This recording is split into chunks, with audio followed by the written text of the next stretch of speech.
ఎప్పుడైతే బెంగాల్లో ఘర్షణలు పెరిగిపోయినాయో, అక్కడ హిందువుల మీద దాడులు జరుగుతున్నాయో, అక్కడ చివరికి ముర్షిదాబాద్ ప్రాంతం వదిలిపోయి మాల్టా లాంటి ప్రాంతాలకు వలస వెళ్ళిపోయే పరిస్థితి వచ్చిందో, నిన్న మొన్న మనం అనేక వీడియోలు చేసుకున్నాం. ఇవాళకి పత్రికలు 2 కాలమ్స్ వార్తలు అదేదో చాలా న్యాచురల్గా, చాలా క్యాజువల్గా రాసుకొచ్చారు. అదే సందర్భంలో ఇదివరకు కాశ్మీర్లో ఒక ఆడపిల్ల మీద అత్యాచారమో, లేకపోతే కనుక మరెక్కడో హిందువులు కనుక ఎక్కడన్నా పొరపాటున చిన్న సంఘటన చోటు చేసుకుందంటే బ్యానర్ హెడ్డింగ్లు, టీవీ డిబేట్లు చేసేటటువంటి వాళ్ళు లైట్ తీసుకుంటున్నటువంటి పరిస్థితి. మన తెలుగు రాష్ట్రాల్లో మరీ దౌర్భాగ్యమైనటువంటి పరిస్థితి. ఎక్కడో జాతీయ వార్తల్లో ఒక ముక్క రాసుకుంటున్నటువంటి పరిస్థితి. సరే, మనమైతే చెప్పుకుంటాం. ఇప్పుడు కోర్టు కూడా ఆదేశాలు ఇచ్చిన నేపథ్యంలో ముర్షిదాబాద్ వైలెన్స్ కంట్రోల్ చేయడం కోసం సౌత్ బెంగాల్కి బీఎస్ఎఫ్ ఇన్స్పెక్టర్ జనరల్ అర్జెంటుగా వెళ్ళారు.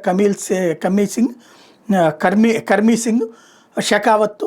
అలాగే ఎక్కడెక్కడైతే తాజాగా జరుగుతున్నటువంటి ఘర్షణలు ఉన్నాయో ఆ ప్రాంతాలు బీఎస్ఎఫ్ జవాన్లు ఇక పైన పర్యవేక్షించబోతున్నారు. అప్పటికే బీఎస్ఎఫ్ మీద ఒక దాడి జరిగింది. ఈ నేపథ్యంలో మరింత సీరియస్గా ఎఫర్ట్ పెట్టబోతున్నారు. కోల్కతా హైకోర్టు ఆదేశాల మేరకు సెంట్రల్ ఫోర్సెస్ ఇప్పుడు అక్కడికి రంగప్రవేశం చేయబోతున్నాయి.